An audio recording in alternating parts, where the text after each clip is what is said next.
Kalau Anda masih berpedoman pada Permendagri nomor 113 tahun 2014 untuk menjalankan tugas KAUR keuangan, ini jelas salah. Karena Permendagri tersebut sudah tidak berlaku alias sudah diganti dengan regulasi yang terbaru, yaitu Permendagri nomor 20 tahun 2018. Kali ini saya akan membahas secara lengkap dan tuntas tanpa Anda harus capek-capek membaca seluruh regulasi yang ada. Di akhir artikel ini pun saya akan memberikan gambaran dan contoh format buku yang bisa Anda pelajari sebagai patokan di dalam pengelolaan keuangan desa. Biasakan untuk menyimak hingga akhir agar Anda tidak gagal paham. Tapi sebelum itu, saya jelaskan dulu bahwa ada satu Permendagri lagi yang perlu Anda pelajari di dalam menjalankan tugas KAUR keuangan, yaitu Permendagri nomor 84 tahun 2015. Oke, untuk selanjutnya, tupoksi KAUR keuangan menurut Permendagri nomor 84 tahun 2015. Dalam Permendagri ini, tugas dan fungsi KAUR keuangan diatur secara luas, dan bagi mereka yang baru diangkat, mungkin akan kesulitan dalam memahaminya. Tapi saya yakin semua bisa dipelajari. Secara sederhana, intinya seperti ini.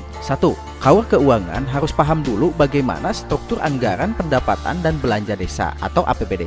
Jika Anda ingin memahami secara utuh tentang cara membuat dan terdiri dari apa saja struktur APBD, secara lengkap akan kita bahas pada video selanjutnya. Makanya, agar tidak ketinggalan, jangan lupa like, subscribe, dan aktifkan tanda loncengnya. Oke, sedikit gambaran bahwa struktur APBD terdiri dari pendapatan, belanja, dan biaya. Yang kedua, KAUR keuangan harus paham bagaimana cara penggolongan pendapatan dan pengeluaran. Anda pelajari tips dan cara menggali sumber pendapatan untuk dimasukkan ke dalam struktur APBD, lalu dikeluarkan dalam belanja desa. Mungkin kedua hal itulah yang perlu Anda pahami sebelum menerjemahkan tugas KAUR keuangan yang ada dalam Permendagri.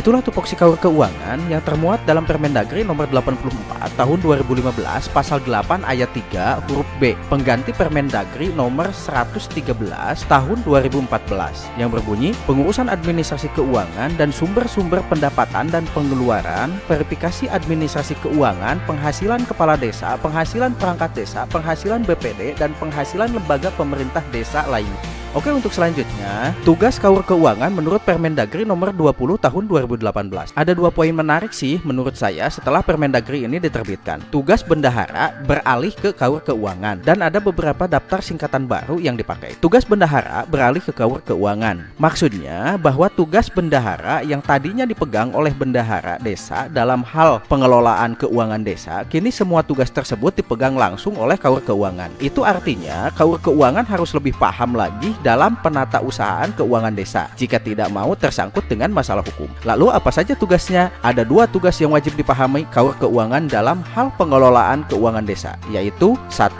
Menyusun RAK desa. Rencana anggaran kas desa atau sering disebut RAK desa adalah dokumen yang memuat arus kas masuk dan arus kas keluar yang digunakan untuk mengatur penarikan dana dari rekening kas desa untuk mendanai pengeluaran berdasarkan DPA yang telah disahkan oleh kepala desa. Yang kedua, melakukan penatausahaan keuangan desa. Penatausahaan di sini bukan meminta langsung bukti transaksi pembayaran ke pembeli ya. Ini salah, dan tindakan ini yang sering kita lihat di lapangan. Padahal kalau kita lihat aturan yang benar, sebenarnya ada skema yang bisa kita pakai sebagai trik KAUR keuangan dalam mengumpulkan bukti transaksi atau pembayaran barang atau jasa. Ada dua skema yang dipakai, yaitu skema panjar dan skema definitif. Di sini saya tidak akan menjelaskan skema yang ke satu secara detail karena skema tersebut hampir jarang digunakan oleh desa. Itu berdasarkan fakta di lapangan ya. Oke, begini gambaran sederhana skema panjar. Dari gambar ini mungkin Anda bisa melihat di mana bukti transaksi pembayaran itu berada dan kemudian harus Anda simpan. Gambar skema ini saya susun berdasarkan Permendagri nomor 20 tahun 2018 pasal 53 ayat 1 dan 2 serta pasal 54 ayat 1 sampai 6. Secara lengkap isinya sebagai berikut. Pasal 53, KAUR dan KASI pelaksana kegiatan anggaran mengajukan SPP dalam setiap pelaksanaan kegiatan anggaran sesuai dengan periode yang tercantum dalam DPA dengan nominal sama besar atau kurang dari yang tertera dalam DPA. Pengajuan SPP wajib menyertakan laporan perkembangan pelaksanaan kegiatan dan anggaran. Pasal 54, penggunaan anggaran yang diterima dari pengajuan SPP sebagaimana dimaksud dalam pasal 53 untuk kegiatan pengadaan barang atau jasa secara swakelola tidak lebih dari 10 hari kerja. Dalam hal pembayaran pengadaan barang atau jasa belum dilakukan dalam waktu 10 hari kerja, KAUR dan KASI pelaksana kegiatan anggaran wajib mengembalikan dana yang sudah diterima pada KAUR keuangan untuk disimpan dalam kas desa. KAUR keuangan mencatat pengeluaran anggaran sebagaimana dimaksud pada ayat 1 dalam buku kas umum dan buku kas pembantu pajak. KAUR dan Kasih Pelaksana Kegiatan Anggaran menyampaikan pertanggungjawaban pencairan anggaran sebagaimana dimaksud pada ayat 1 berupa bukti transaksi pembayaran pengadaan barang atau jasa kepada Sekretaris Desa. Sekretaris Desa memeriksa kesesuaian bukti transaksi pembayaran dengan pertanggungjawaban pencairan anggaran yang disampaikan oleh KAUR dan Kasih Pelaksana Kegiatan Anggaran. Dalam hal ini, jumlah realisasi pengeluaran pembayaran barang atau jasa lebih kecil dari jumlah uang yang diterima. KAUR dan Kasih Pelaksana Kegiatan Anggaran mengembalikan sisa uang ke kas desa. Yang kedua, skema definitif. Bagi Anda yang masih awam dengan istilah definitif, secara simpel atau anak muda zaman sekarang biasa menyebut dengan istilah ada uang ada barang. Jadi, secara sederhananya lagi, saya analogikan seperti ini. Ketika KAUR Keuangan akan melakukan pencairan anggaran, barang atau jasa tersebut sudah seluruhnya ada di tempat, dilampirkan dengan seluruh bukti transaksi yang telah diverifikasi Sekretaris Desa dan disetujui Kepala Desa. Kalau saya uraikan urutannya, mungkin gambaran enaknya seperti gambar ini. Lagi-lagi, gambaran ini pun saya sketsakan melalui regulasi yang ada pada Permendagri nomor 20 tahun 2018 tentang pengelolaan keuangan desa. Tepatnya di pasal 55 ayat 1 sampai dengan 5 yang isi lengkapnya sebagai berikut. Pasal 55, pengajuan SPP untuk kegiatan yang seluruhnya dilaksanakan melalui penyedia barang atau jasa dilakukan setelah barang atau jasa diterima. Pengajuan SPP sebagaimana dimaksud pada ayat 1 dilampiri dengan 1. Pernyataan tanggung jawab belanja. 2. Bukti penerimaan barang atau jasa di tempat. Dalam setiap pengajuan SPP sebagaimana dimaksud pada ayat 1, Sekretaris Desa berkewajiban untuk 1. Meneliti kelengkapan permintaan pembayaran yang diajukan oleh KAUR atau Kasih Pelaksana Kegiatan Anggaran.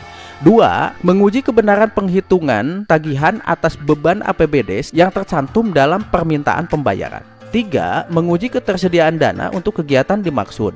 4. Menolak pengajuan permintaan pembayaran oleh KAUR atau Kasih Pelaksana Kegiatan Anggaran apabila tidak memenuhi persyaratan yang ditetapkan. Nah, Kepala Desa menyetujui permintaan pembayaran sesuai dengan hasil verifikasi yang dilakukan oleh Sekretaris Desa.